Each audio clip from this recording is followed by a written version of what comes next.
बेटे, देश भक्तों की जननियां तो अपने रक्त से गुलामी के दाग धोती हैं और राष्ट्रपुत्र के बलिदान पर सिंहों की मां नहीं, सियारों की मां रोया करती है। भाटिया आश्रम आज पूरे देश में जाना जाता है, तो आपको क्या महसूस होता है इसके बारे में? एक पिता जो है अपने बच्चे के नाम से जाना जाता है, तो ये कोई मामूली बात नहीं है। मेरी पत्नी की बात है, हर किस्म का सहयोग मिला। वो मैट्रिकुलेट थी और उसने ये संकल्प लिया कि हम अपने बच्चों की परवरिश के लिए मतलब करने के लिए हमारा पढ़ना ज़रूरी है। वो मैट्रिकुलेट थी, तो मैट्रिकुलेट करते-करते उसने वहीं जंगल में रह के मतलब एमए तक कर लिया।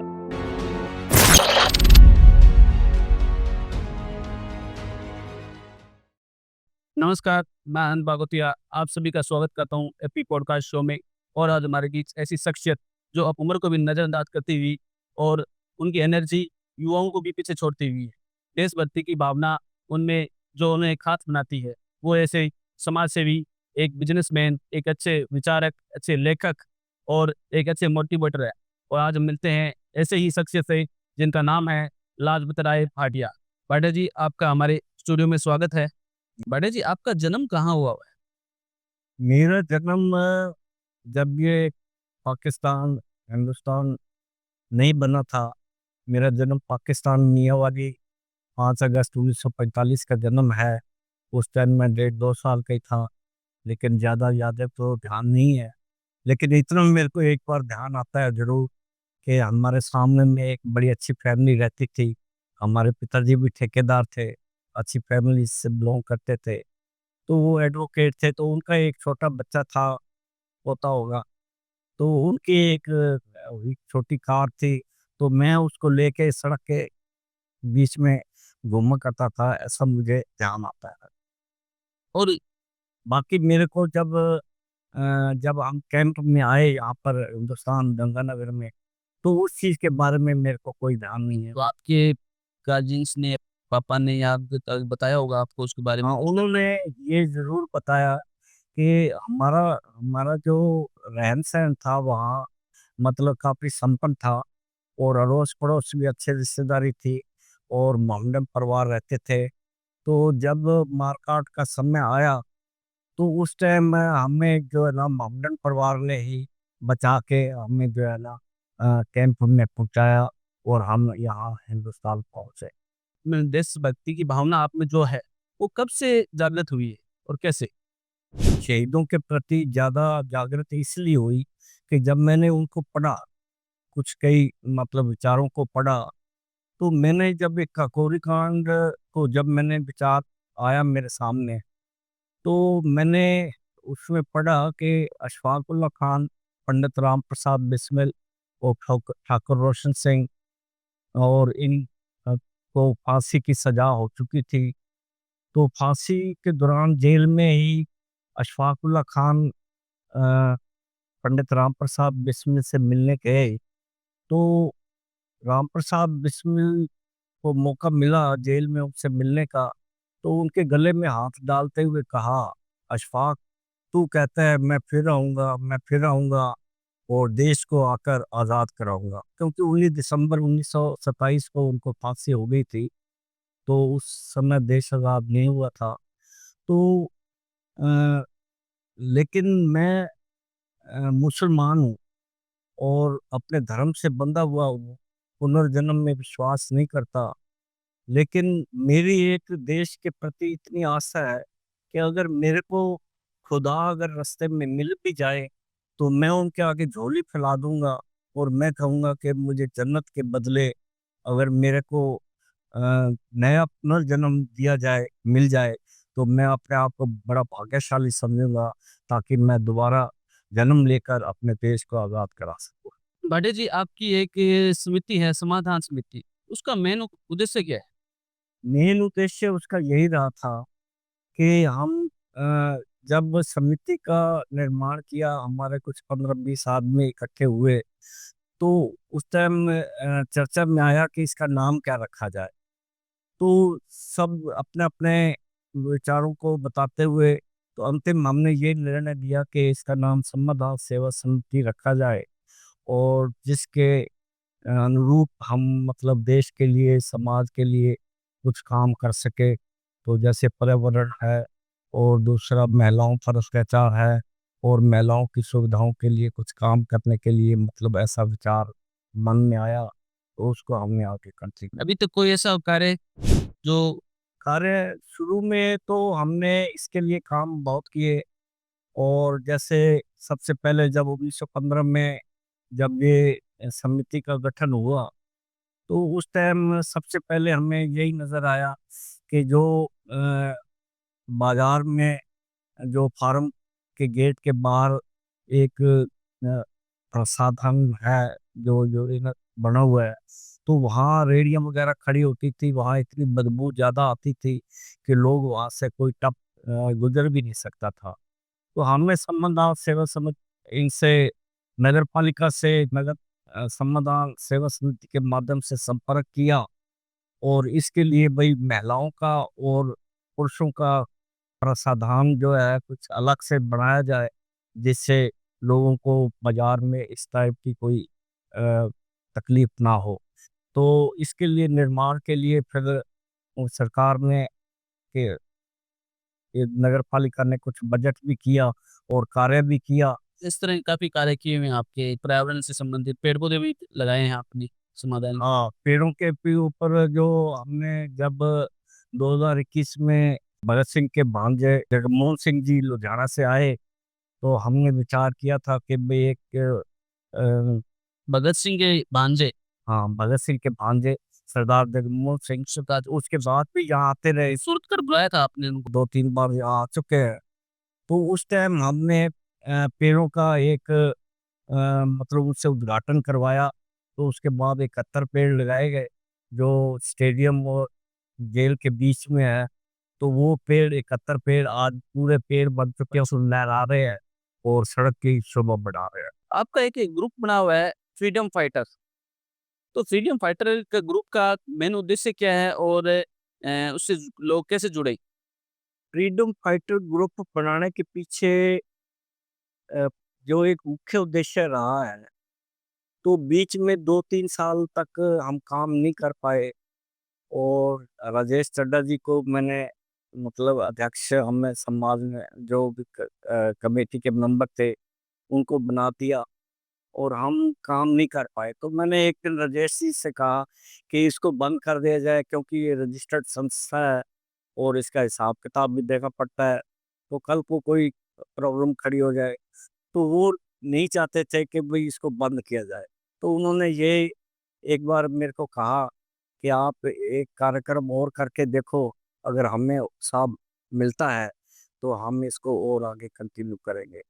फिर मेरे मन में विचार आया कि लोगों को इनवाइट करना जो है ना थोड़ा-सा मुश्किल काम होता है। एक कार्ड के द्वारा कार्ड बाँटना करना, फिर लोगों का पहुँचना करना इस तरीके का।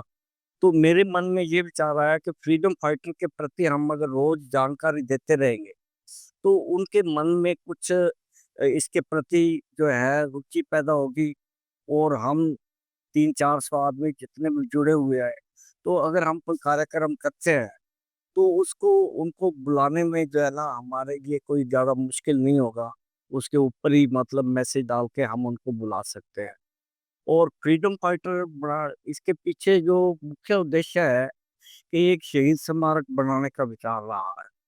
और शहीद स्मारक बनाने के लिए हम भीड़ तो अपने बच्चों की इकट्ठी कर लेते थे, लेकिन समाज के लोगों का जिनके माध्यम से मतलब कोई डोनेशन से या कैसे भी है, अगर उनके अंदर उत्साह होगा, तभी इसको हम अ, सुचारू रूप से आगे बढ़ा सकेंगे। तो फिर मेरा यही सोच ये हुई कि हम समाज को एक व्हाट्सएप के ज़रिए जो है ना जोड़े, जिससे लोग इससे प्रभावित होंगे और उनके विचारों को पढ़कर और ये समझें कि यहाँ पर एक शहीद स्मारक की आवश्यकता है, जिसके अंदर मतलब जो हिंदू मुस्लिम एकता का मान लो, अगर हम उनको विचार देंगे, तो हो सकता है उनके अंदर जागरूकता आए और हमारे मतभेद जो है ना आपस में खत्म हो। सुनना है कि भी आपने रिटायरमेंट के बाद में पढ़ाई वापस शुरू की थी, वो क्या वजह रह गई थी कि आप उसके पीछे एक्चुअली क्या था कि मैं लाडू विश्वविद्यालय के बारे में जो इनके आचार्य हुए हैं, आचार्य तुलसी महाप्रज्ञा जी, अब महाश्रमण जी हैं, तो इनके विचारों को, इनके लेखन को मैं पढ़ता था। उसके पीछे एक सोच ये थी कि इंसान अपने अंदर इतनी शक्ति पैदा कर सकता है, उसके अंदर इतनी शक्ति है। अगर उन विचारों को अपनी आत्मा से जोड़ दें, तो हम आने वाले समय में उसको आगे बढ़ा सकते हैं। तो लेकिन मेरे को नौकरी के दौरान में समय नहीं मिला, बाल-बच्चे भी हुए और उनकी परवरिश में मैं इस चीज़ को कार्यान्वित नहीं कर सका। लेकिन मैं उनके विचारों से बहुत प्रभावित था। तो जैसे मैं रिटायर हुआ, तो मैंने अपने मन में ये सोचा, तो यहाँ अनिल रांका जी हैं, उन्होंने मेरे को बताया कि लाडनू विश्वविद्यालय से एमए के फॉर्म भरे जा रहे हैं, अगर आप चाहते हो तो इसको भरें। मैं कहा मेरे लिए तो ये बहुत अच्छी बात है, तो मैं अपने जीवन के बारे में कुछ समझ सकूँ, तो फिर मैंने यही सोचा कि मैं इसको आगे बढ़ाऊँ। तो 2 साल का कोरेस्पॉन्डेंस का कोर्स था, तो मैंने उसको किया और जो अपने आंतरिक अंतरात्मा जो की भावना को समझने का प्रयास किया और मुझे वो शक्ति भी प्राप्त हुई जिससे मैं कुछ आगे कर सकूं। शायद मैं सोचता हूँ कि ये उसी चीज की देन है जिसको मैं आगे बढ़ा रहा हूँ। शहीदों के बारे में कोई कार्यक्रम था, उस दौरान आप अचानक भावुक हो गए थे बहुत ज़्यादा। तो वो घटना कौन-सी थी आपकी? तो वो एक्चुअली शहीद आजम भगत सिंह का ये सन 2021 के बाद हमने ये कार्यक्रम किया, तो मेरे को लोगों का स्वागत करने के लिए मौका दिया, तो साथ में उन्होंने कहा भी आप अपने विचार भी रखो। तो एक्चुअली उसके भावुक होने के पीछे कारण ये रहा था कि जब भगत सिंह जी को फांसी होनी थी, उसके एक पूर्व संध्या पर उनकी माता श्रीमती विद्यावती कौर जो है उसको मिलने के लिए आए। तो भगत सिंह शिक्षकों के बीच में खड़े होके हाथ में डाल के और माँ की आँखों में आँखें डालकर उससे प्रश्न किया कि माँ कल मैं मतलब वादियों में कहीं खो जाऊँगा और तुम्हारे से अलग हो जाऊँगा, कहीं ऐसा तो नहीं होगा कि तुम मेरी लाश को देखकर रो पड़ो। तो वो एक 8 लाइनों की कविता थी, वो उसको मैं एक्चुअली जब ये विचारों को प्रेरित शुरू किया, तो मैं उस घटना से बिल्कुल जुड़ गया।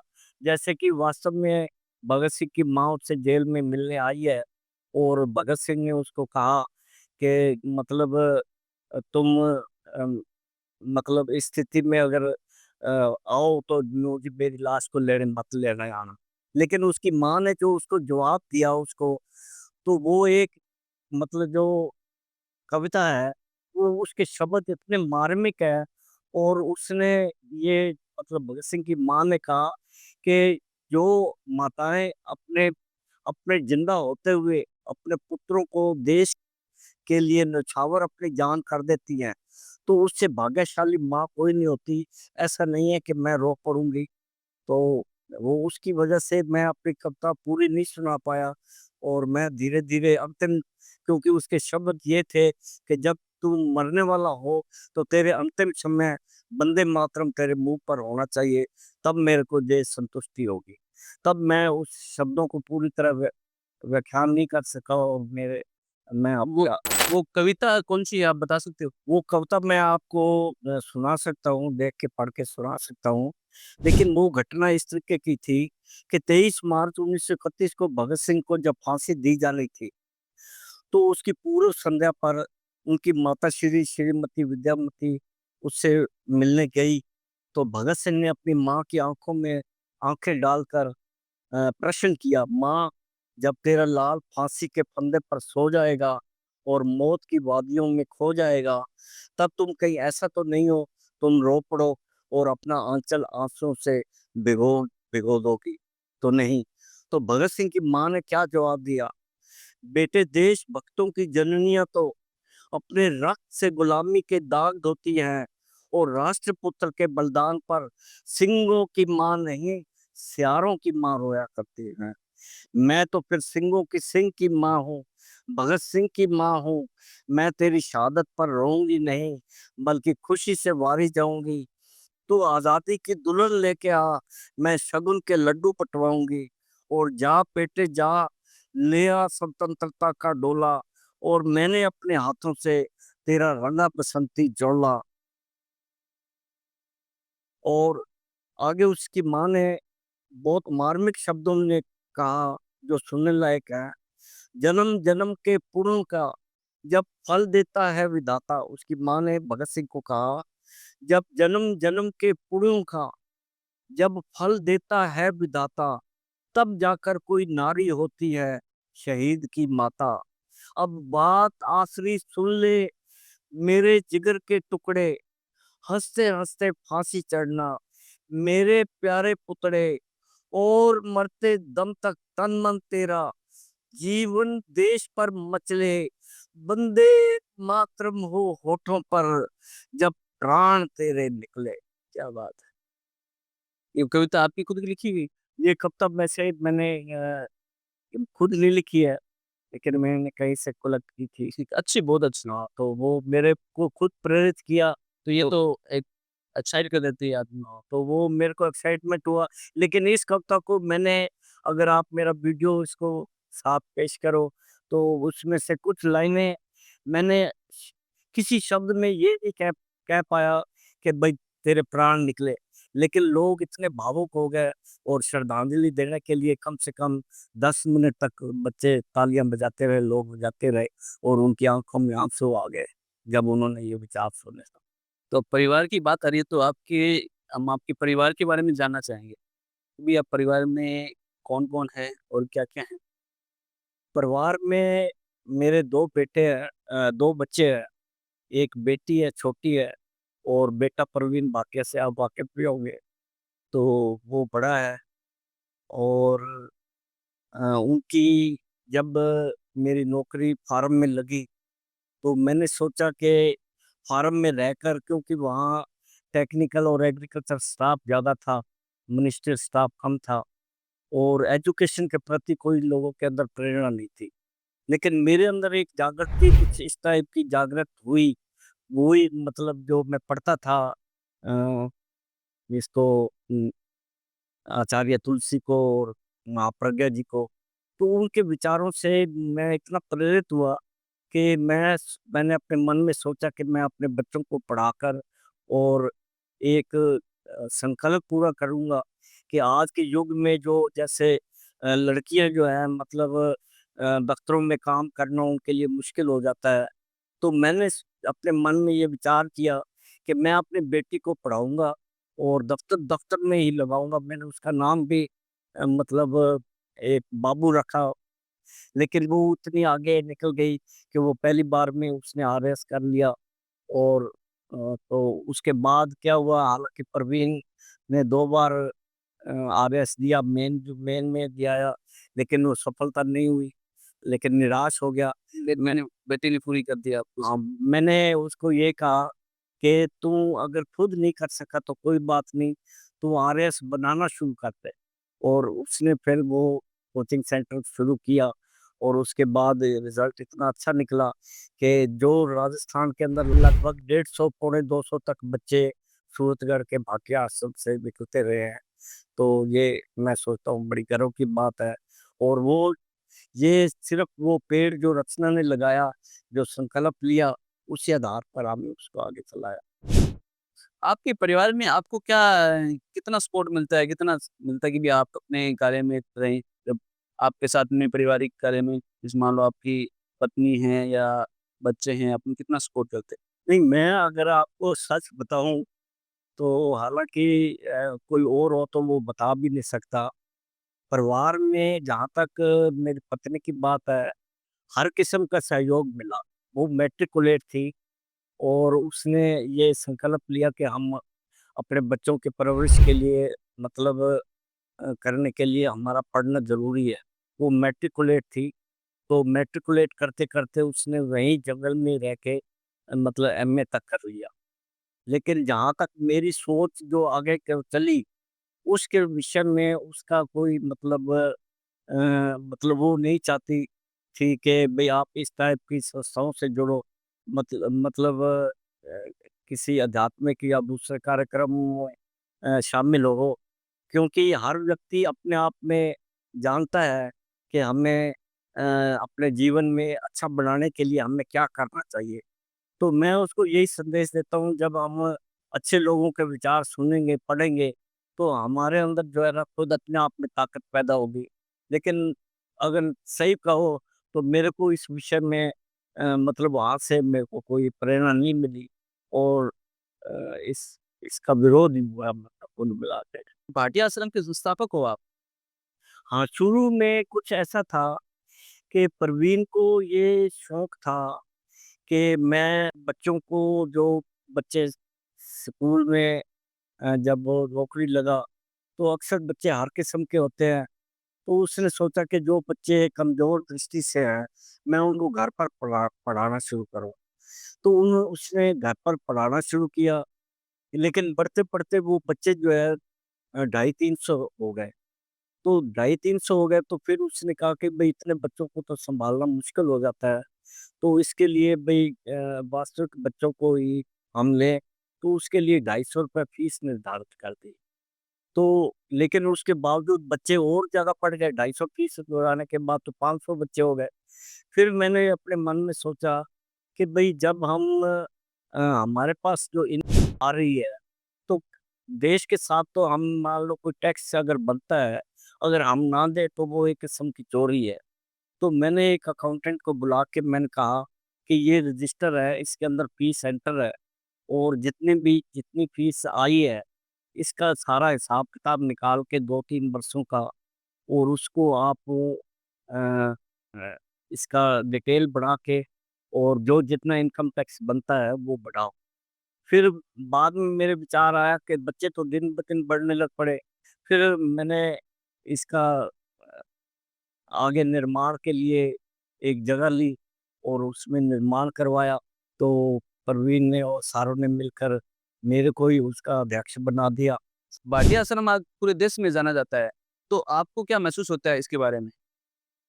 मेरे को तो ये महसूस होता है कि एक माता-पिता का अपने बच्चों के प्रति यही फर्ज़ होता है कि वो उनको पढ़ा-लिखा के अच्छी जगह शादी कर दे और वो अपनी कमाई का साधन खुद बना सके। आज प्रवीण भाटिया भाटिया आश्रम के नाम से जाना जाता है, तो मुझे इस चीज़ की तो बहुत खुशी होती है कि एक पिता जो है अपने बच्चे के नाम से जाना जाता है, तो ये कोई मामूली बात नहीं है। आज हर आदमी, हर व्यक्ति कोई भी मिलने-जुलने वाला होता है, तो मेरे से संपर्क बना के और इज़्ज़त देने की कोशिश करता है, तो वो सिर्फ़ भाटिया आश्रम की बदौलत ही है, जो जिसको बच्चे चला रहे हैं। वो पहले महिलाओं प की शिक्षाओं पर इतना ध्यान नहीं दिया जाता था, फिर भी आपने अपनी बेटी को आज आईएएस बनाया, तो आपके मन में ये कैसी भावना पैदा हुई अपनी? उसके पीछे कारण ये रहा कि एक मेरा अपना जो खुद का निजी चिंतन था कि हमारे खुद के विकास के लिए बच्चों का पढ़ा-लिखा होना ज़रूरी है, और मेरी सोच हमेशा बच्चों की पढ़ाई के प्रति समर्पित रही। रचना जब छोटी थी, तो दफ्तर में आ जाया करती थी, तो मैं उनको एक दो सिखाया करता था। लेकिन धीरे-धीरे जब पढ़ाई में वो उसने अपने आप को और सँभाला, तो 8वीं के अंदर जो है ना उसने अनूपगढ़ तहसील में सबसे ज़्यादा नंबर हासिल किए, स्टाइपेंड भी मिला। तो फिर उस टाइम हमारे मन में विचार आया कि ये मतलब इसको अगर हम पढ़ाई का पूरा अपनी तरफ से सहयोग दें, तो ये मुझे लगता है कि ये आगे बढ़ेगी। तो ये पहले प्रयास में ही राजस्थान के अंदर 2.5 लाख बच्चों में से महिला वर्ग में 11वां स्थान प्राप्त किया हुआ है। तो ये एक हमारे लिए एक जैसे अचीवमेंट था, वो एक जागृति पैदा हुई और उसी सोच को लेके हमने यहाँ आगे उसको बाँटना शुरू किया। जाते-जाते आपसे कुछ क्वेश्चन होते हैं जो दर्शक भी चाहते हैं कि भी आपसे पूछे जाए। तो सबसे पहले क्या आप फ़िल्मों का इंटरेस्ट रखते हो फ़िल्मों से? तो आपकी कोई फ़ेवरेट फ़िल्म है क्या? तो पुरानी फ़िल्में जब हम छोटे होते थे देखा करते थे, तो लेकिन जैसे अनाड़ी फ़िल्म थी, मेरे को बहुत अच्छी लगी। और उसने जो राग कपूर ने गाना गाया, किसी की मुस्कुराहटों के लिए ओ निसार। हो निसार, तो वो गाना मुझे बहुत अच्छा लगा। तो मैंने सोचा ये मेरे लिए तो एक प्रेरणा है। तो मेरा कोई भी जो काम हो, वो हमेशा इस तरीके का हो जिससे दूसरों को खुशी मिले। आपका कोई फ़ेवरेट हीरो? फ़ेवरेट हीरो तो मेरे सही मायने में महमूद रहे हैं। उनकी जो कुंवारा बाप फ़िल्म देखी, मैं जब भी देखता हूँ, वो हालाँकि उसमें उसके बेटे की कहानी है, विकलांग है, तो वो मैं जब भी देखता हूँ, तो मेरे आँखों में आँसू आ जाते हैं। पता नहीं उसमें इतनी भावुकता। उसमें फ़िल्म भी बहुत भावुक है और रोने लग जाते हैं सिनेमा के। तो आपकी कोई फ़ेवरेट एक्ट्रेस? फ़ेवरेट एक्ट्रेस तो जो पुरानी जितनी भी हैं, वो सब कलाकार रहे हैं। और स्पेशल में से तो जैसे विजंती-माला है और दूसरे हैं। क्यों है वैजयंती माला? विजंती-माला एक्चुअली जब मैं छोटा था, तो कुछ एडवर्टाइज़मेंट इस टाइप की होती थी कि इस फ़िल्म के अंदर विजंती-माला है। तो वो उसको देखने का हमारा भी मन करता था, भई देखें ऐसी कौन-सी कला है, जो मतलब लोगों को इतना प्रेरित करती है। तो तो उसका फिर बाद में जैसे उनकी फ़िल्में देखी नागिन वगैरह और दूसरी, तो कुछ अच्छा लगा वैसे। राजनेताओं में आपका कोई फ़ेवरेट हो? राजनेताओं के प्रति मैं कुछ कहना नहीं चाहता हूँ कि लेकिन राजनीति जो है ना, ये सबसे मुश्किल काम है और खतरनाक है। और मतलब राजनेता में कोई पसंद नहीं है आपको, ना पुराने में या देखते नए, क्या, कोई पसंद नहीं है? तो लेकिन ये है कि वोट तो लोकतंत्र के हिसाब से देना पड़ता है, लेकिन जो प्रेज़ेंट आदमी ठीक हो, उसको वोट देते हैं। लेकिन मैंने बहुतों बार नोटा का वोट का इस्तेमाल है, वोट दिया है कि कोई भी मेरी पसंद का नहीं। लेकिन अगर दिया है, तो अगर मेरे को खुद को अच्छा लगा है, तो उसको दिया है, अदरवाइज़ मैंने नोटा।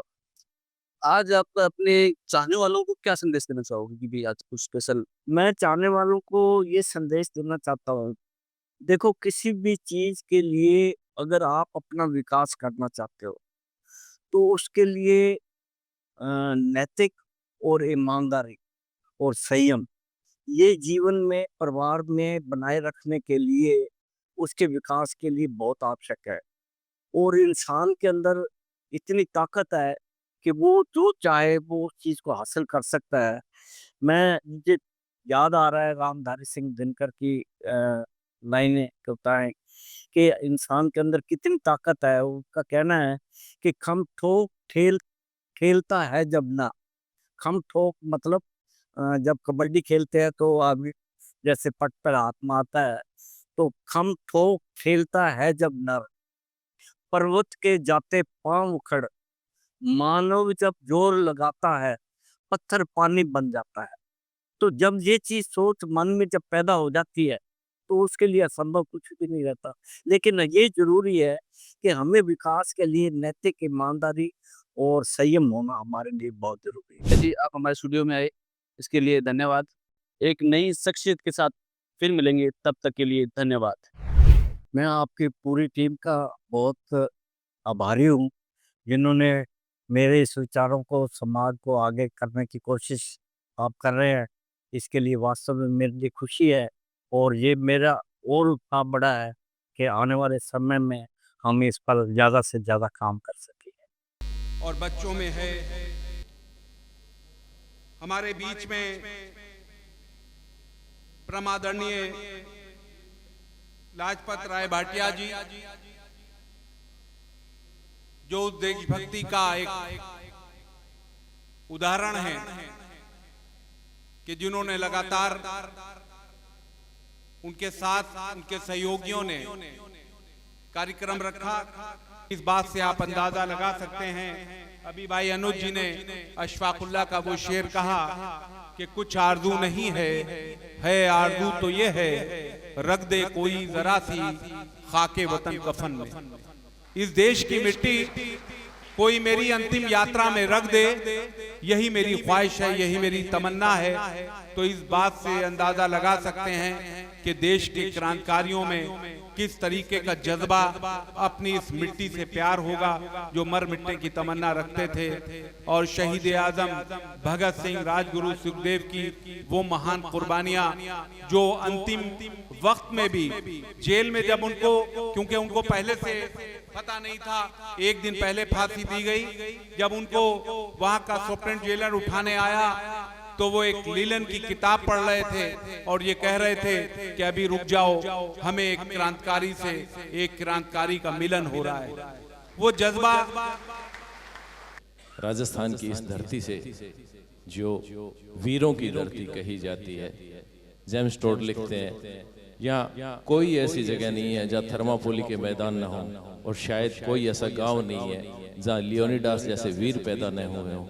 हमें गर्व है कि हम राजस्थान की माटी में हैं। लेकिन कुछ प्रश्न है जो हमें अपने आप से करने हैं। देश क्या था, देश क्या है जिसके लिए वो कुर्बान हुआ। अभी मुझे याद आ रहा था कि राम प्रसाद बिस्मिल जी ने जो पहली अपनी एक किताब लिखी, वो दो किताबें हैं उनकी। एक था किसानों की दुर्दशा क्यों। उनकी चिंता ये थी कि भारत में विदेशी राज से